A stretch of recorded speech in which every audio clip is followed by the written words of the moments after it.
does love Trump everything. Hello everyone, I'm Sarah from Everyday Starlet. Welcome to my channel. I make videos to inspire you to be the star of your own life. So I'm filming this before the inauguration of our next president of the United States, which as of right now is scheduled to be Donald Trump, although the way I feel like the world is going, God only knows. And I'm here to talk about the many loves of Donald Trump. This video was highly requested. I do have a video breaking down the relationship dynamic between JD and Usha Vance, who are our future vice president and second lady. And in that video, I did talk a little bit about Trump and his ex-wives and a little bit about Melania. And I had a ton of responses that people wanted me to make a video about Melania Trump. So I'm going to talk about her in this video, as well as some of Trump's other ex-wives, and kind of analyze some of the relationship dynamics. Before I get into this, my usual disclaimers. So some of them are customized for this video. First of all, I don't know any of the people I'm talking about in this video. So I am solely basing my analysis on these relationships and the relationship dynamics based on what is available to the public. It's all public perception. I don't know what any of these people are like behind closed doors. They could be showing up exactly the way they are behind closed doors, or they could be completely different people. I don't know. And in reality, it doesn't really matter. This analysis isn't really about them. It's actually about the lessons that we can take from public images of public figures and celebrities, and the lessons that we can learn to take into our own lives so we can have happier, healthier lives and relationships. And with public figures like Donald Trump and the entire Trump family, they have been public figures for so long. Some of the younger people watching may only know Donald Trump as being president or running for president, or, you know, kind of being in politics. But for those of you that are older, he has been a public figure since, I mean, before I was born, and I've been around a long time. So he really is a huge part of American pop culture. And his relationships, his family have been, you know, very much in the public eye. I also want to state that in this video, not about politics. This is not about politics at all. So if you have a really hard time separating the Trump family from politics or political beliefs or anything like that, this may not be the video for you, because I'm not going to get into that at all. It's completely a politically neutral video. I know that the minute you mention Donald Trump, it really amps up people's political beliefs and political views and everything. This isn't about that. This is literally about the relationship dynamics. So I'm not going to get into any kind of politics in this video. I do have some political oriented videos. I have one talking about the masculine and feminine energies in political parties, at least here in America. Not one of my more popular videos, but I'm very proud of that video, and there's a lot of really great information in there. I do also have a video talking about dating in kind of a complicated political climate and how to navigate the dating world in a political climate. A lot of great information in there as well. Again, they're not my more popular videos, but I do think that there's a lot of really great information in there. But this video is politics are not a part of this. I'm not taking political sides in this discussion at all. That's a whole separate discussion. I'm simply analyzing Donald Trump and his ex-wives and his family solely from like an energetic perspective and the relationship dynamics and the lessons we can learn from them. It's nothing to do with political beliefs whatsoever. I want to make that very, very clear. So as far as research for this video goes, I did actually read Ivana Trump's book, The Trump Card, which I don't actually know if that's in print anymore. I read that a couple times. Full disclosure, have been a fan of Ivana Trump's for a long time, like long before her father was in politics. I read her book, The Trump Card, which I found really interesting because it had a lot of really interesting perspectives on being a woman in a very male-dominated field. In her case, it was real estate, kind of trying to find her place as a woman in this very male-dominated field. It's not specifically a feminine energy book about business or anything, but I do think, like, I mean, again, I've never been in real estate, but my background is in stand-up comedy, which is a very male-dominated field, and I found her book to be very relatable in a lot of ways, in the sense of being a woman and trying to navigate your way in a male-dominated field. I thought she gave a lot of really interesting insights into her family dynamic, into her, particularly her relationship with her parents. She touched on her father's relationship with Marla Maples, which I'll get into. Didn't really discuss Melania at all. I don't know. This book was a book written by Ivanka. It was before she was married, so before she had kids and stuff. I think her father was probably with Melania at the time, but like there really wasn't anything about Melania in that book specifically. It was a little bit more about Ivanka's mother and like she mentioned her childhood growing up. So I got a little bit of insight into the Ivana Donald Trump relationship, and then a little hint at kind of the Donald Marla Maples relationship. You didn't get really much about Melania in that particular book. I did pick up Melania's book, and so I'm going to touch on this. This was actually highly requested that I talk more about Melania and her book, so I did read the book, and I'm going to discuss that as well in this video.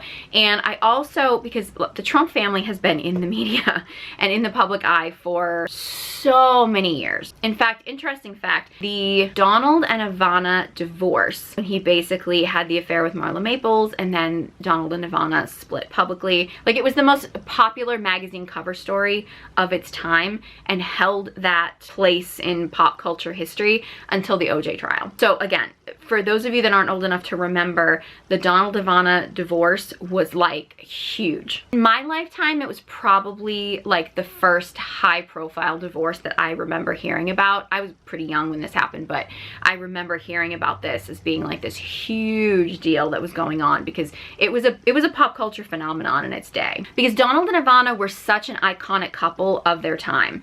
Like, they were the representation of a couple in the 80s.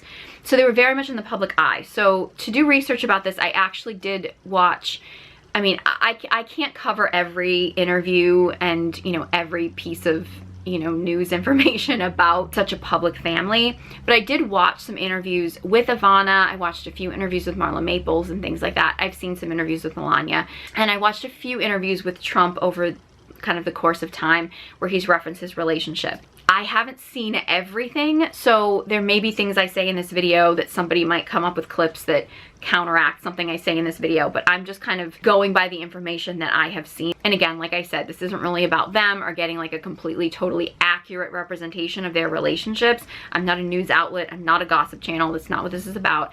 It's literally just about the lessons that we can take from these public images and how we can translate that into our own lives. Donald and Ivana were just an iconic couple. In the 80s, they were literally the representation of like luxury, opulence, glamour. Like, they were this just amazing, glamorous image that really represented the 80s. You know, Ivana had like the gowns and the shoulder pads and the big hair and the jewelry and like opulence, and Trump was kind of like the epitome of that like old money preppy chic kind of an image. You know, they were really iconic, and they were also very much a representation of like a power couple. They meshed well together because they both had this very outgoing public presence, public image. They both very much represented luxury. They were a representation of their brand. The Trump brand was about luxury. I mean, they were the masters of branding, and they lived their brand. Like, they were kind of the original lifestyle brand, if you think about it. Like, not the original one, but they were such an iconic American lifestyle brand. Love them or hate them, they represented this sort of like opulent, over the top, excessive, like, greed is good glamour of the 80s. I think a lot of people wanted their relationship to work because a lot of people were invested in them, and I think we still see that with couples nowadays in the media, where sometimes we just get invested in a couple and we want them to work out because we kind of project our own fantasies onto them. And I think because they were such a representation of this power couple, and I don't even know if it was as public information back then how involved Ivana Trump was with the Trump organization and how much she worked for that organization, but she really was very involved in a lot of Trump's business practices. I also listened to a podcast with Ivana Trump being interviewed by Lex Freeman, where she talked about her mom, and I thought that was really interesting because, you know, Ivanka talked about how there were so many things that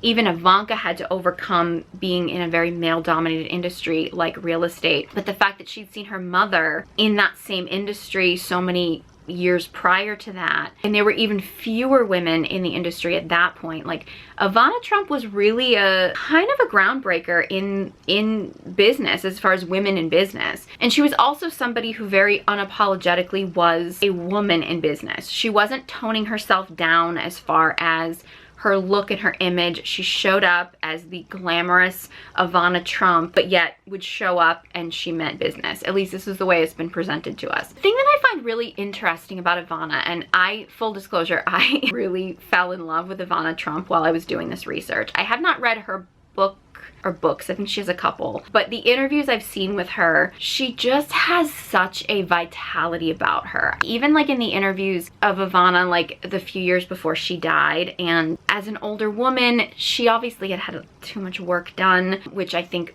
is just an unfortunate sign of our culture, that women feel like they have to do so much to try to keep themselves looking youthful and things like that when they're in the public eye. But even through all of that work and obviously the fillers and things she had such a life force energy around her. She had a vitality around her.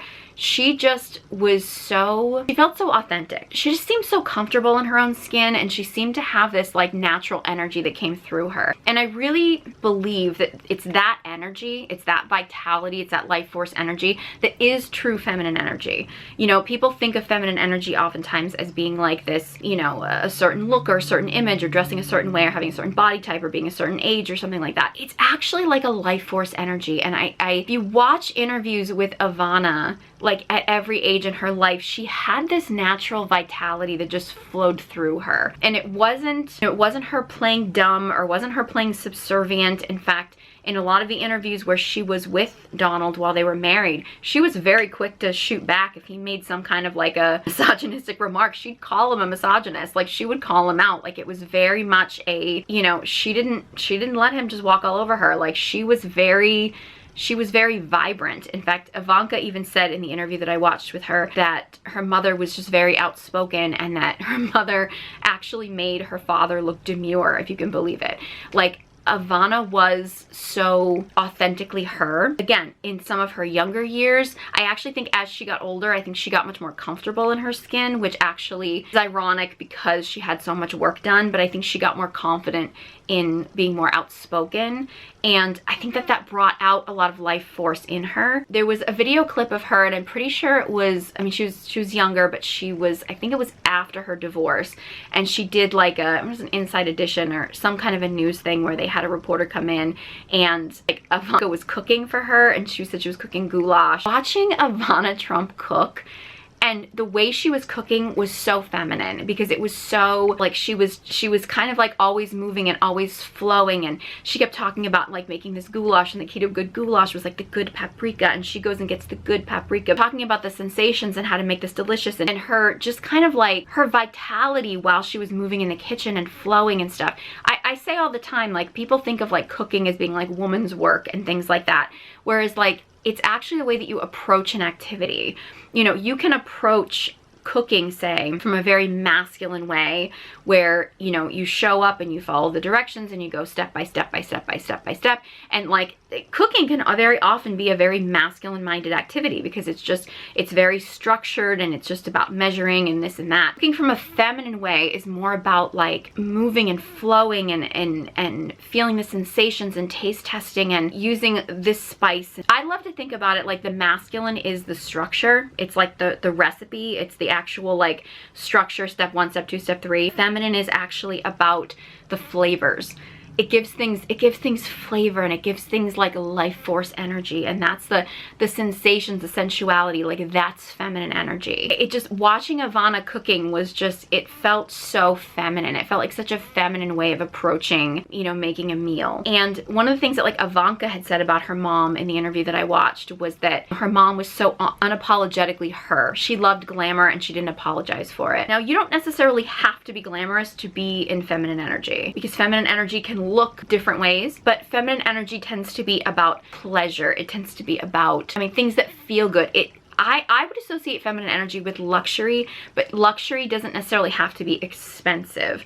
It's luxurious, it's pleasurable. So you could experience luxury in just like soaking in like a salt bath. That doesn't really cost you much money. Or luxury could be, you know, covering yourself in diamond jewelry. That could be luxury, which does cost you a lot of money. Like, luxury doesn't have to be expensive. It has to feel luxurious. That I very much believe is feminine energy. The interesting thing is that in all the interviews and everything I sort of noticed about Ivana and this feminine like life force energy that she had within her, it's interesting how it's always talked about that when Ivana was in business, and she did do a lot of business for the Trump organization when she was married to Donald, that she was a tough worker. She was disciplined. She was, you know, she was very structured. She meant business when she showed up. She had a lot of masculine discipline. It's always talked about, but we don't really see that in the public. So it's hard to know if, like, she just may have been incredibly balanced with her masculine and feminine side, which is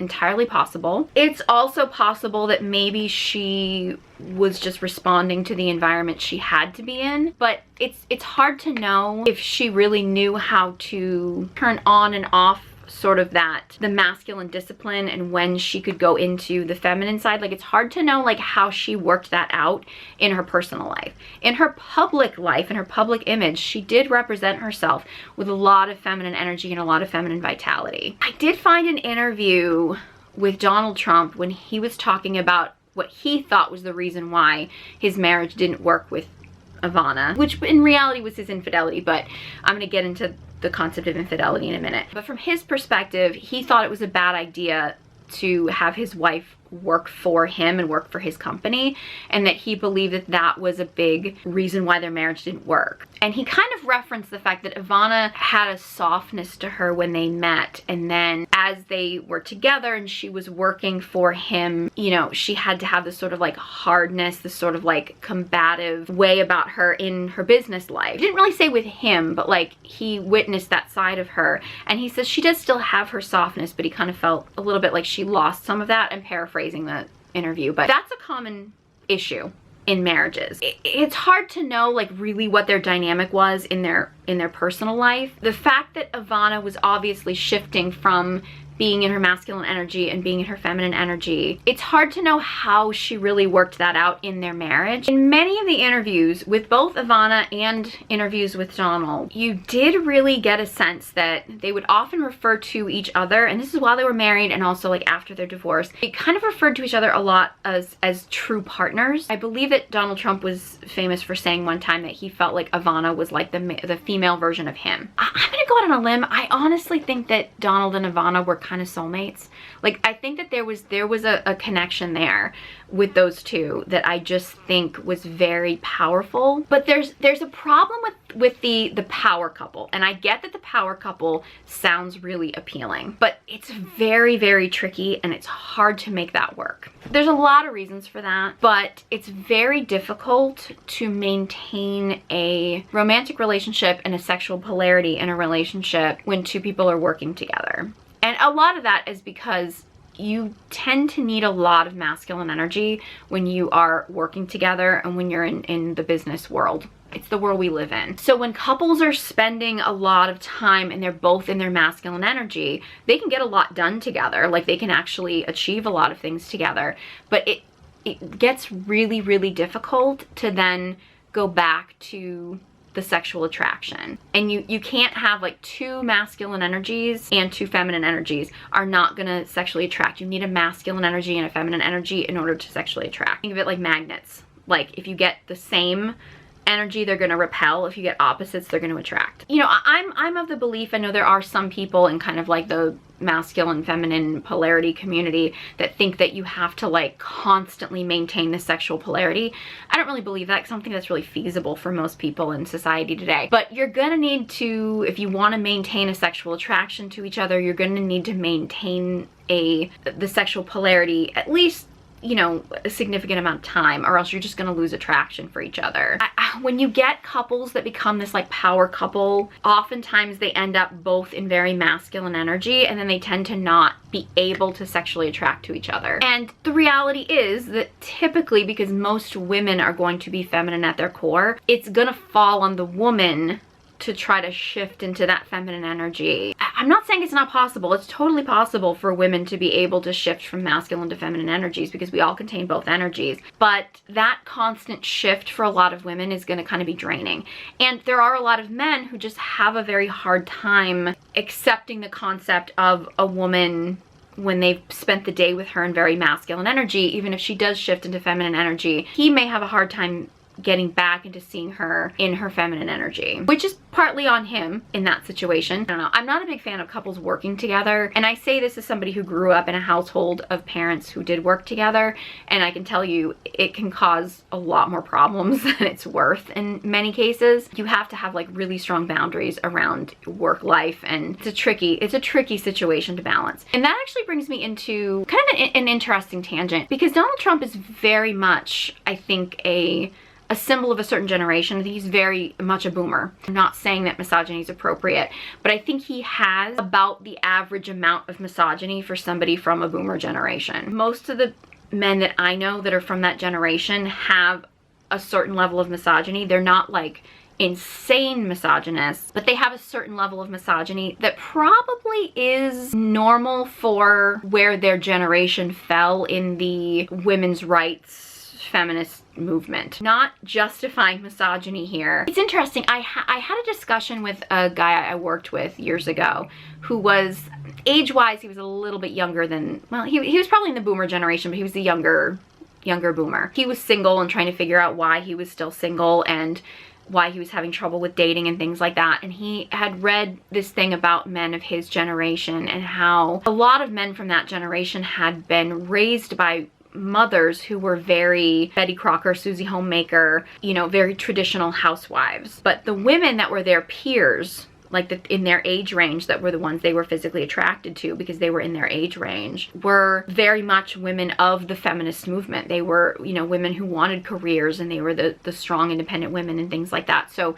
a lot of men from that generation got very attracted to these very strong independent women, but yet they still had this idea in their head of the traditional homemaker because that's how their mothers raised them. And how our parents raise us is not necessarily a be-all end-all, but it does influence how we see relationships and stuff. And if we are going to go against what our parents did, that usually takes a lot of inner work and sort of a big leap and stuff, because we do still have a lot of programming from our childhood. So that, you know, men of kind of that generation tend to be very conflicted between the idea of like what like a wife and mother should be as far as the tradition goes, but the women they're attracted to tend to be these very independent, feminist, women's liberation type of women. And that causes this very internal conflict in a lot of these men because they don't really know what they want. Now, I think that's kind of the boomer generation. I think as you get into younger generations of men, I think you're seeing a very different set of issues that go on. So I'm not going to dive into those issues, like the men of like my generation, so to speak, that I would be dating, which would be kind of like Gen X, elder millennial men. I think a lot of them grew up with a lot of these either single mothers or married single mothers, these women who were like do it all, can do it all. So like a lot of these men expect the women they date to just do everything because they grew up with mothers who had to do everything, like, you know. So like I think that's a whole other, you know, I mean, each generation influences the next one. I mean, honestly, I think so many men, and I mean, again, I'm not as familiar with anything older than the boomer generation. I would say like the boomer generation and younger, which is really just, you know, my lifetime of men that I've observed, have a very difficult time not categorizing women. And there's a female version of this, of women that categorize men, and I have other videos talking about that. I'm not going to get into that here. I'm just going to talk about the men that categorize women. But there is a pattern of men that feel like they need to put women in very specific categories. This woman is, I mean, it's the Madonna complex. This woman is the wife material, but this woman is the mistress material. You know, this woman is the modern woman, and this woman is the traditional woman. This woman is the woman I can do business with, but this is the woman that I, you know, am, you know, romantically attracted to. Like, this is the woman that I want to have kids with, but this is the woman that I want to sleep with, which you need to sleep with a woman in order to have kids with her. So the fact that those are two separate women is really against biology, but you know, it varies a little bit from generation to generation, but I think there is a common theme with men that feel like they have to put women in specific categories. And I think Donald Trump is a prime example of this. I think part of his issue with Ivana was that he stopped seeing her as the wife and he started seeing her as the business partner. And supposedly they stayed very friendly, and he went to Ivana a lot for advice over the years, and they maintained a friendship over the years, which I think is a symbol of the fact that he clearly had some respect for her, but I think that the fact that he was having an affair with Marla Maples, he was rumored to have been having affairs with other women and stuff, I think it's a sign that he kind of stopped seeing her, even though I think Ivana stayed a very sexy woman throughout her years. I think he stopped seeing her as the sexy woman because she wasn't in the sexual woman category anymore. Now, there are some people that are going to argue it was an age thing. I don't think it's specifically as much about age, because we all know there are women that can be very sexy at any age. There are some older women who are sexier than some younger women. Like, I don't necessarily think it's just an age thing, although we do as a society tend to categorize age as a factor, but I don't think it's quite as much about age as I think society wants women to believe that it is, because many women actually get sexier as they get older because they get so much more confident in their sexuality that they're able to kind of let that flow, but that's a whole other situation. Donald Trump has his affair with Marla Maples, which in my research, I did not realize how long the affair was going on. I guess because their affair was private for a while and then it became very public. I didn't realize until kind of doing some of my research that he actually had the affair going with Marla Maples for quite a while. I remember actually when I was a teenager, I want to say, reading a Cosmo article. It was actually about courtesans in history and how courtesans throughout history had seduced very powerful men. So a lot of it was long before all of our lifetimes, but they did touch on the Marla Maples Donald Trump situation. And again, I don't know exactly how accurate this is or, you know, how fact-checked this was, but it was always kind of this story. There was this story that Marla Maples had targeted Donald Trump, and she really had like studied his schedule, and she was very calculated about like running into him at church. And, you know, she was very calculated in how she seduced him. Now, I'm not saying this to take the responsibility off of him. I'm a firm believer that if you were in a relationship and you cheat, it's the person in the relationship who cheats that should take all of the responsibility, 100% of the responsibility, because it's nobody else's responsibility to protect your relationship other than the people in the relationship. So I'm not justifying this. I'm just saying that it was kind of known, I guess, that Marla Maples was very much targeting Donald Trump as far as seducing him. I gotta admit, I think the fact that Donald kept the affair going for so long and didn't leave Ivana, I think was a sign that I think he knew he needed Ivana more than I think he wanted to admit. I actually didn't even remember this until I started doing my research again, and then it kind of came back to me, was that, you know, Donald and Ivana split, and then Marla Maples got pregnant before they got married. It really seems to me like the way that I was hearing Marla Maples talk about Donald Trump and their relationship and things like that, the way that Donald Trump talked about his relationship with Marla Maples, I think she was definitely more into him. And I think she chased him, she pursued him. I'm not using that as a justification for his infidelity, mind you, but she really chased and pursued him. A guy like Donald Trump is not someone that he's a guy that likes a challenge. He's somebody that wants to go, you know, you tell him he can't be president, I'm gonna be president. He likes a challenge. And Ivana had talked a lot about, you know, when they first got together, and she was very much the type that like was not impressed by him. She'd be the first to say when someone says like, did you know who he was when you met him? She was like, he wasn't anybody when I met him. Like, she was quick to stand up to him. She wasn't easily impressed by him. Marla Maples was very clearly very infatuated with Trump. She was very much like, maybe even not even him, but the image that she pursued him. She went after him. She got pregnant, married her, but she very much went after him. When you have someone of that kind of like power, that kind of man of success and things like that, men like that need a challenge. They might end up with a woman who makes things easy for them, but they're never gonna really be fully committed to her, and they're never really gonna respect her because she made it too easy. A lot of men will say they don't like a challenge, but most men do. They want the challenge. They want to feel like they have to win you over. That's just the nature of men. And they'll say all day that they don't want that, but at the end of the day, that's what they want. And Marla Maples clearly made things way too easy for Trump. Like, she really pursued him. And I think he felt like, okay, she's pregnant. I want to be an honest man and stand by her. And I think I think he got into that because he was older. He was a little bit more traditional with the idea of like, you know, we should get married if we're gonna have a kid together kind of thing. I don't think he really wanted to marry her. Apparently she did not do as well in the divorce settlement as, say, like Ivana did. Now, granted, Marla Maples was married for a shorter period of time. She had the one kid with Trump, but, you know, and Ivana was married to him for a very long time. She was a very big part of his business. She was with him when his business kind of really grew and blew up, and she had 3 kids with him. So, like, obviously her divorce settlement, she was famous for saying, don't get mad, get everything. Like, that's her, you know, and more power to her. I think she deserved everything she got and more. Marla Maples didn't do as well in the divorce. She was not necessarily as smart about it. I think she kind of, in the interviews I've seen with Marla Maples, she seems a little bit more flighty. And I mean, she obviously, she pursued him and she got what she wanted. So she's obviously not, you know, just some dumb chick, but I don't think that she was smart enough for what I think someone at his level really needed. But if you think about it, Donald Trump is in a marriage with a woman who has, you know, Ivana was, you know, like he said, the female version of him. Like, she was strong, she was powerful, she was intelligent, she was disciplined, she was a hard worker, and she was glamorous, she was outspoken and everything like that. If he now put her in the category of like business partner, friend, things like that, it's kind of understandable why he would find a woman who was very different, totally different, like kind of flighty and not really into the business mindset and not really into that. It kind of makes sense why he would then have the affair with somebody who was like totally different.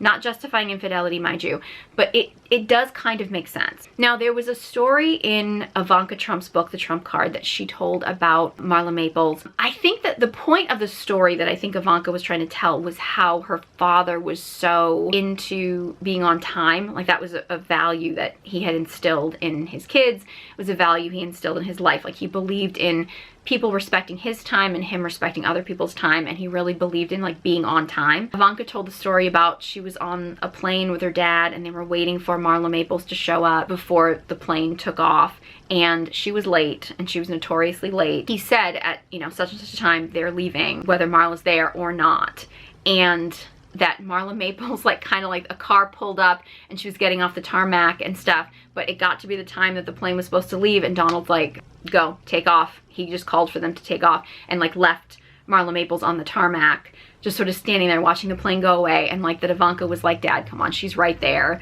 and stuff, and he was like, nope, she's got to learn, she's got to be on time. Like Ivanka said in the book, like, clearly this was not like an isolated incident. Clearly this was like her dad's like last straw, like, I can't put up with this anymore. And whatever you think about that story is whatever you think about it, but like, clearly Marla Maples did not share the same values as Donald Trump as far as being on time, being structured, being disciplined.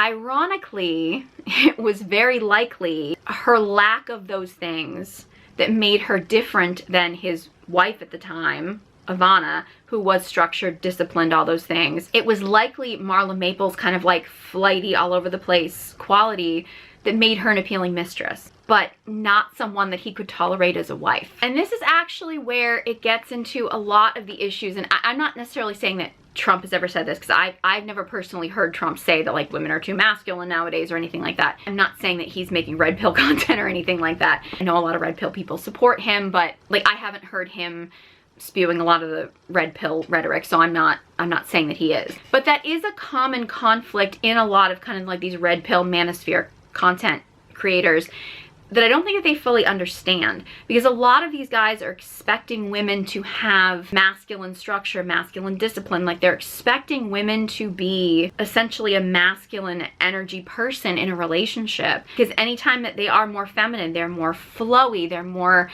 you know, they're not necessarily quite as structured, they're a little bit more about, you know, flowing with life, sensuality. I do think Marla Maples is very feminine. I think she's a very feminine woman. I think she's got a different type of feminine energy than, say, an Ivana Trump, but she is very feminine, but she's a little bit more childlike. It's a little bit less structured. I think the fact that she even got into the relationship in the first place, the fact that she didn't go into it and end up really protecting herself as much, so she didn't really get as much in the divorce because she went into it a little bit blindly. She kind of got pregnant and really kind of like threw herself at this man and stuff, I think is a sign that she was a little bit more wounded feminine energy. But I do think she was very feminine, which is probably why somebody like a Donald Trump was attracted to her, because of that, the difference. It was the difference in the fact that he was very structured, disciplined, everything had to be just so in business. She was something different, and that was the appeal. But oftentimes guys in that situation, guys who are that, you know, have a very masculine structured life, they'll be sexually attracted to the woman that is very kind of, you know, flowy, you know, because of the sexual polarity. They're attracted to that kind of like feminine it's unstable, because the feminine is gonna feel a bit unstable.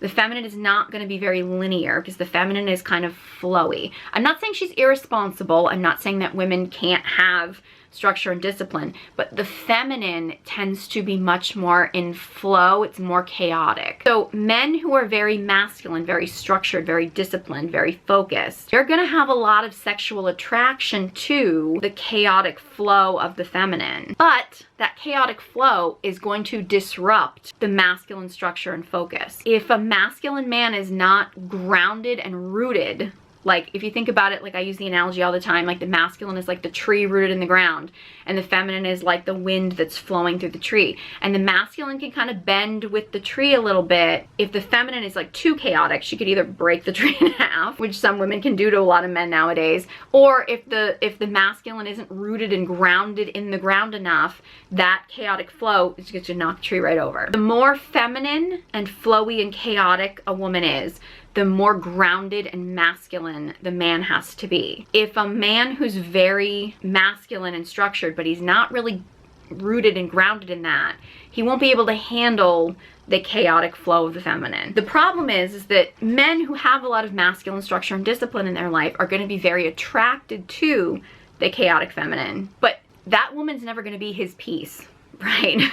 If a masculine man wants a woman to be his piece, he's going to need someone who's structured and disciplined. So he's going to need another man, like another masculine. But it's going to kill the sexual attraction. That's why when guys say, I want a woman to be my piece, it's like, well, okay, that's fine. Like you can have a woman in your life who is your piece, but you're going to completely lose sexual attraction for each other, because you need that difference. You need that, like if you want to have heat, you need friction, and you need that friction in the differences between the masculine and the feminine in order to have that sexual attraction. And that's not going to be peaceful. And I don't want you to confuse that with drama. Like it's not about just constant drama, constant fighting, it's not about like a toxic relationship.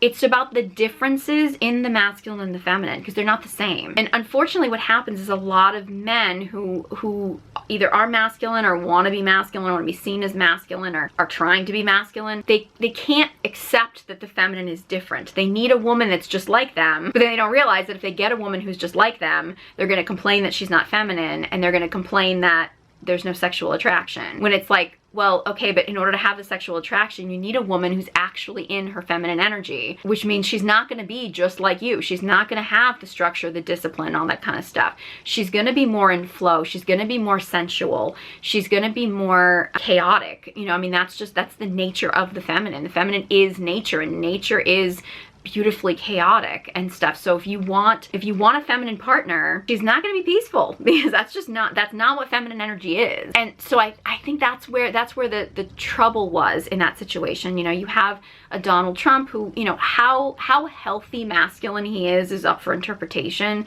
There are times when I in my perception, I think he does seem like he's in a very healthy, grounded masculine, and there's other times where I'm like, I mean, there's no doubt that he is in masculine energy. I think that's very clear. How healthy or unhealthy it is, I think it kind of depends on the situation. Is he an egomaniac? Yes, but I'm just gonna say this, you're not gonna find anybody at his level, particularly in politics. I don't think you're gonna find anybody that's at his level in politics that isn't an egomaniac, because you kind of need to be in order to get to that level.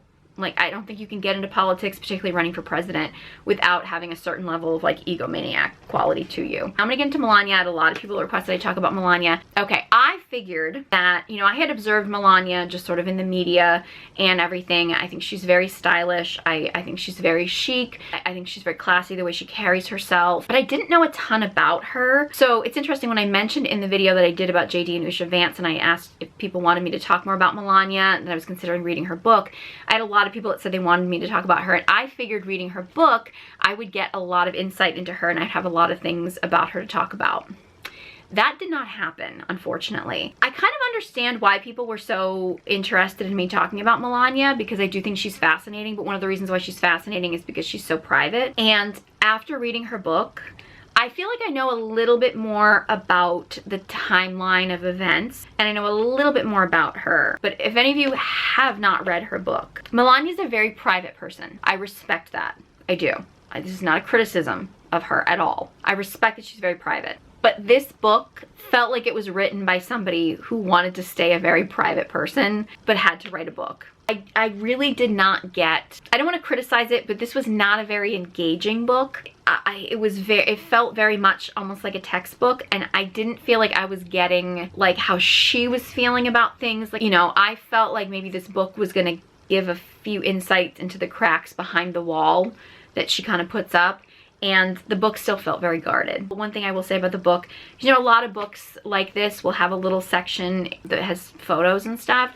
This book has a very large section of photos in it, and they were cool photos. It was cool to see and stuff. So I feel like as far as like a timeline, a little bit of insight into her life and the timeline of things, I thought was interesting. It felt very reserved and very guarded, which is who she is, and I'm not judging that. But I do kind of feel like somebody who's that guarded probably shouldn't have written a book.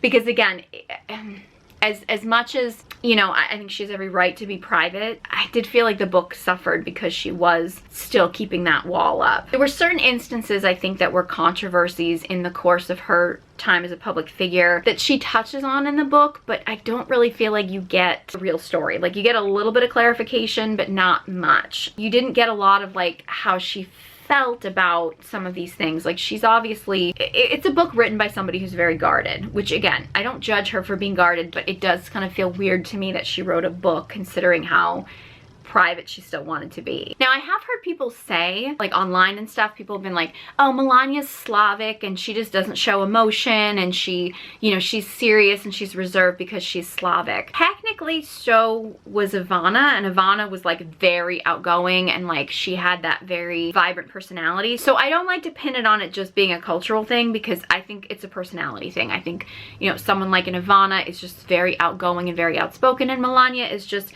you know, she's self-professed in her book that she's much more introverted, and you know, nothing wrong with that. I think it's just a personality thing. Interesting side note, I just did an ancestry test thing and found out that I am primarily Slavic, so I could be related to 2 out of 3 of Donald Trump's ex-wives. Who knows? I'm actually kind of hoping that I'm like a long-lost Gabor sister, but you know, that's a whole other conversation. But yeah, I don't necessarily think it's just a cultural thing, because again, the fact that, you know, Trump has married 2 Slavic women at this point and they had very different personalities, you know, I think it just is the personality type and stuff. I did think it was interesting, something that somebody pointed out, I think it was my JD and Usha Vance video, somebody commented that Melania did study architecture in school. She was very much into that, as well as Melania's mother was actually a dressmaker and was very into design and was very into design and interiors and things like that. So that was something that Melania and Donald bonded over, having a similar interest in that, which I do think is a good pairing for somebody like a Trump, because that's kind of his thing, is kind of like the structure of like buildings and real estate and things like that, but also, you know, he's very much about branding and image and luxury and design and stuff like that. So I can definitely see where them having that in common would be a good match. I know like Ivana's parents used to come and stay with them when the kids were little and help take care of the kids and help raise the kids and stuff like that. Like, it very much, it was cultural, that it was a family, it was a community. It's like it takes a village to raise a child, and that in Melania's case, her parents were very much involved in coming and helping taking care of Barron and things like that. So I think that, you know, I think both Ivana and Melania have both very much enjoyed cooking and things that were a little bit more traditional. I haven't actually seen Melania cook. I saw Ivana cook, which was very feminine. I don't know how Melania approaches cooking or food or anything like that. I'm pretty sure at this point they had chefs. I think, I'm not really sure. You know, there are a lot of people that say that Melania seems miserable and that, you know, they kind of paint her as being miserable. I really felt like I got from the book that she's just very private and she's just not that comfortable with being in the public eye. And I respect that, but I do think that, I mean, as someone who, I mean, I'm very introverted too. I mean, I know I like to get on camera and talk and stuff like that, so I'm a little bit more comfortable, you know, being public and stuff, but I am very introverted, so I do know, like, if I have to go to like a party or a gathering or something, I find it very draining. So I understand, you know, somebody who may be more introverted having a hard time with being so public. I do find it kind of interesting though how somebody who is so introverted would choose this life. And obviously there's a lot of perks to it, you know, as far as her lifestyle goes. But the fact that she is so private and he is so public, which is why this is no shade on Melania. I don't mean this in a negative way at all. Personally, I would have loved to have seen Ivana Trump as the first lady, because I feel like she would have been better suited for the role. And this is no shade on Melania at all. I'm not knocking her. I just don't think that she was comfortable stepping into that public a role. And again, it was made 1,000 times harder for her to truly be a first lady because of the criticism she was getting because of her husband. And whether or not you think that's justified or not is a whole separate conversation. But I can see where that would be a lot more challenging. Whereas I feel like somebody like Ivana would have been better suited to handle the criticism and would have been much more comfortable in that position. I do know that Melania talks about in her book that she was looking to emulate Jackie Kennedy when she stepped into the role of First Lady, but that it became really difficult for her because, you know, the world was very different as far as social media and as far as, you know, just the way the media was working. It was a totally different time period than it was, you know, when JFK was president. So it's just a different world now. You know, Jackie Kennedy was a great pairing for JFK for what he was looking to do and the image that he was looking to portray. Jackie Kennedy was a style icon. She really broke boundaries as far as fashion goes as a first lady. She was the first lady to ever show shoulder. I didn't realize this, but I'm kind of in tribute to her doing an off the shoulder number. She made that, like, the Grecian off the shoulder look very popular in its time. And I don't know if people realize this, that the first lady showing a bare shoulder was unheard of at the time. In fact, she actually went to get the president's permission to show shoulder because she had designers that were showing her these looks, and like, we would not have had Michelle's, like, you know, guns. She was known for like her arms. Like, she wouldn't have really been allowed to show them had Jackie Kennedy not paved the way for first ladies to have a more revealing, I mean, revealing, not like sexual, but like revealing, you know, necklines and things like that. You know, Jackie Kennedy really did pave the way for, like, you know, fashion and style and things like that. Kennedys themselves worked the media in a way that had never been done before by, you know, people in the White House and stuff. You know, I mean, there were so many revolutionary things about the Kennedys. So I kind of understand why Melania would be drawn to taking inspiration from Jackie Kennedy, because whatever you think of Trump, I mean, Melania's style, like, I think deserves credit or credit's due. I do think it's kind of a shame that we didn't get to see her truly shine as a first lady as far as fashion sense, as far as, you know, that kind of image. But it was also a sign of the times. Like, there were so many things going on in Trump's presidency where, you know, the style and fashion of the first lady just really wouldn't have been the focus anyway. And I also just don't think that Melania was quite as comfortable with being that public, especially with the fact that she was getting so much backlash that was tied to her husband, when a lot of the stuff that was going on with him really wasn't about her. I mean, she didn't have any say in any of these things that were going on. So now it's entirely possible, and it's hard to know because, again, even after reading her book and stuff, it's really difficult to really get to know the dynamic between Trump and Melania, because she's so private that it's hard to know what their dynamic is like behind closed doors. I do know there was a section in the book when she talked about her and her husband getting COVID, and she made the comment about how she, you know, it kind of hit her hard, but it kind of went away. It wasn't really that long lasting, but that, you know, Trump was really deeply affected by it. And she talked about, like, sitting up all night with him, like checking his breathing, and she was concerned. And that to me, I mean, again, she might have just been saying it, but at that point in the book, it really did feel very much like she very much loved and cared about him and stuff. Like, I did think that that was like a glimpse into the fact that she did really care about him, because a lot of the book was sort of a little bit more cold. It was more factual. And I think that was one of the moments in the book that stood out to me as like somebody who truly was like deeply concerned for the well-being of someone she cared about. So I do think they care about each other. Like, and it's just hard to know what their actual relationship is, because, again, she is so private about their relationship.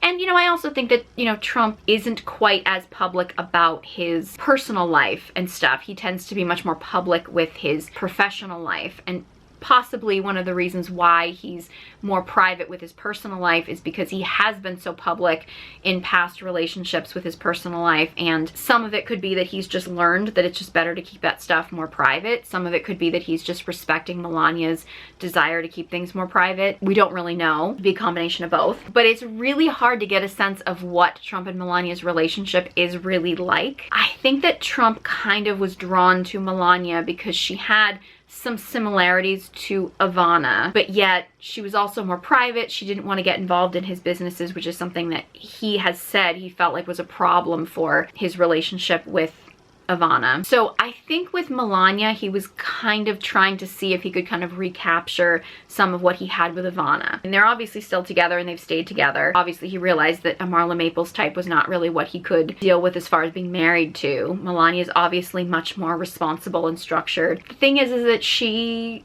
does seem to have a lot of characteristics of very masculine energy. She does have some feminine qualities to her, but she does have a lot of masculine structure and discipline. But the fact that she seems to be more independent and kind of do that on her own as opposed to being a part of like Trump's businesses, so to speak. It's possible that he's just learned to, he's more able to separate the two. It's really hard to get a sense of Trump and Melania because we don't really get a glimpse into like their personal life. I do think that Melania seems like a really nurturing mother. I actually have noticed I know, it's interesting. It seems like anytime that they show the Trump family together, the only times you really get like a glimpse of Melania really smiling a lot is like when Barron is making faces at her to make her smile. I think she very much embraced being a mother. I think she prioritizes being a mother for sure. So I do think she has a really strong connection to him, Barron. She does seem to very much value family and her loved ones. I think she very much values style and beauty and things like that. But she does have a lot of very masculine structure. And I know she's introverted, but it does seem like she is quite guarded, which, you know, is understandable considering the public scrutiny and things like that she gets. I have a hard time really seeing her as connecting as much to her feminine energy. I'm not trying to pit Melania and Ivana against each other by any means, but like when you see Ivana being interviewed, you can feel that vitality coming through her.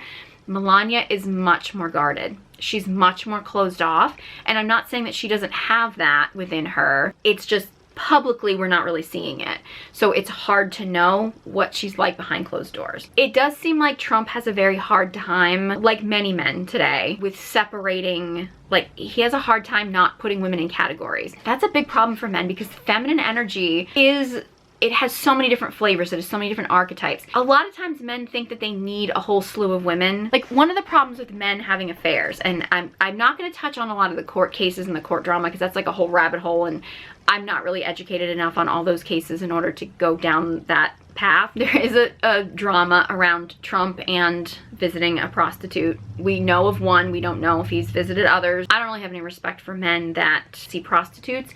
That said, men who are very structured in their life, men who have, this is not a justification for it, mind you, there is something to the overly masculine mindset, like the very, very masculine structured mindset of the man that has the passion and purpose that may be drawn, and this isn't healthy, but this is common, of men that in that position that get drawn to transactional relationships because they don't have to get their feelings involved, right? Like, and this isn't just necessarily about hiring a woman, but sometimes it's just dating a woman who may be a gold digger or like a woman who's just after money or something like that, because it tends to be a very transactional thing. It tends to be like, okay, I know what she wants, she knows what I want, we boom, and it's done. There was a saying one time, I think someone said, Hugh Grant said this, that you don't pay a prostitute to have sex with you, you pay a prostitute to leave. In the sense that, like, when you hire a woman, you don't have to deal with the relationship stuff, you just get the sex stuff. And I'm not saying this is healthy, but I'm saying that this is very common with a lot of men, and a lot of men will complain about women that are very transactional in relationships, but a lot of men are drawn to those transactional relationships because it's very clear cut and they don't have to get their emotions involved. They don't have to have feelings or pretend they have feelings, or they don't have to have that connection, because there's a lot of men that are very cut off from, like, a lot of men unfortunately are very disconnected from like their heart and their feelings and emotions and their sexuality, and so they have a hard time connecting the two, and that's oftentimes when you get guys that are drawn to these transactional relationships because they don't have to tie their emotions into things. In fact, there are a lot of men out there, and I do think that corn culture contributes to this a huge amount. There are a lot of men that cannot get sexually aroused by women that they have feelings for. It cuts it off. Like, there's a disconnection there, and I think that's a huge phenomenon we're seeing with men, where a lot of them, like, they can get emotionally attached to a woman, but oftentimes they have a hard time getting a sexual attraction to a woman that they have emotional connection with. So they oftentimes go for women that they don't have an emotional connection with, that tend to be very transactional as their sexual outlet, when in reality, that's never going to be ultimately satisfying for a woman or for a man. And there's actually a saying, and I don't love the saying because I don't love what it implies, but there is truth to it, that a man should always treat his wife like his mistress and his mistress like his wife. I don't love that because I don't love the idea of a man having a wife and a mistress, so I'm not endorsing that by any means. But there's some truth behind that, because in reality, most women want to be both wife and mistress. Like, we as women want to be both. So we want to know that we are the woman that a man is choosing to share his life with as a wife. But we also want to know that a man has the sexual desire for us. And too many men separate the two, which is why, like, if you think about it, if you are the wife, you know you're the wife, but you desire to know that you are also sexually desired by your husband. Like, you want to feel like the woman that he is feeling that burning desire for. If a woman is a mistress, now not all women know that they're mistresses, but if a woman knows that she's at least not the wife, oftentimes she's seeking that commitment because she knows the man is sexually attracted to her because that's what he's showing up for. But she wants the confirmation that he actually loves her and cares about her and feels like he could have a commitment with her, because that's what she's not getting. Too many times, and I think, I mean, you can see this, I mean, I think the Ivana and Marla Maples situation is classic for that, this dynamic. But like, too many times, the man just sees one woman as being a wife and one woman as being a mistress, and he can't actually see one woman as both, when as women we want to be both. Like, we want to be the one that he commits to, but also the one that he finds sexually desirable. And too many men today are putting women in categories because they have that block to seeing a woman as both, like the wife and the partner, and the woman that can be like that, like, sexually desirable person. And as women, we definitely play a part in learning to connect to both. Like, if we can't connect to both of those things within ourselves, we have to learn to do that, because, you know, we can't expect somebody else to connect to something within us that we can't connect to. So it's on us as women to connect to both of those in ourselves. If we desire to be both, it's important for us to actually find that within ourselves. That said, if a man simply cannot see a woman as both, he's always gonna have problems in relationship. Like, if he is unable to see a woman as both wife and mistress, and he insists on separating the two, he's always gonna be disappointed, because he's never gonna have a truly fulfilling relationship, because he's always gonna be scattered with multiple women. And that's where I think you get a lot of these guys that insist on men are really polyamorous and men aren't meant to be monogamous and blah blah blah. It's because they can't actually find everything they need in one woman, when in reality, all of us as women have all of those things within us. We just have blockages to it, and oftentimes we're not able to connect to it. But if a man can't see everything he needs in one woman, then he's got to work on that within himself. Like, why can't you see the woman that you want to commit to as also being a desirable partner, like as a partner that you desire sexually? And that's something that men need to work on for sure, which is why you see some of these guys that will be in marriages and, you know, be with a woman who, you know, I mean, I'm gonna say arguably, you know, Donald Trump was with Ivana, and I gotta say, I think they were the ultimate couple, but he really couldn't see her as both, like, the wife, the partner, the friend, and he had to have the affairs because he was looking for somebody that was like the fun sexual partner. I think with Marla Maples, he thought he could just kind of see her as the mistress because she was the mistress type. I don't think he really ever saw her as being like the wife material. But then at a certain point, you know, like, Ivana found out, lost trust in him, she couldn't continue on with the relationship. Marla Maples wanted more, pressured him into more. He ended up in that situation. And then I think he ended up with Melania because I think she was a safe option for him. I'm not putting shade on Melania, but the fact that we know he visited at least we know of one prostitute. Supposedly it was very close to when Melania had Barron. I'm not justifying this in any way, but it is very common for men when their wife is about to give birth or has given birth and she's not sleeping with him for him to go elsewhere. Not justifying it, but it is very common, unfortunately. It's kind of not shocking considering his pattern of deciding that he needs to be with somebody else, but deciding, okay, now this is just going to be transactional because I don't want a repeat of what happened with Marla Maples, and having a woman that decides that we're going to have a relationship now. That's why when people start talking about like the theories behind like, was Trump at Diddy parties or this and that, like I just can't picture it. I mean, not that I want to picture it at all, but like to me that just seems to like, it wouldn't be a good use of his time. Like he strikes me as somebody who would pay a prostitute because it's like a definite transaction. It's like it's a business deal, really. I mean, that's what he's about, is business deals. And I don't really picture him being somebody who's just gonna go to like again, I don't want to picture him a freak off, but like as somebody that would go to a freak off and be a part of something like that, because I just feel like he would be somebody who would be like, that's not a good use of my time.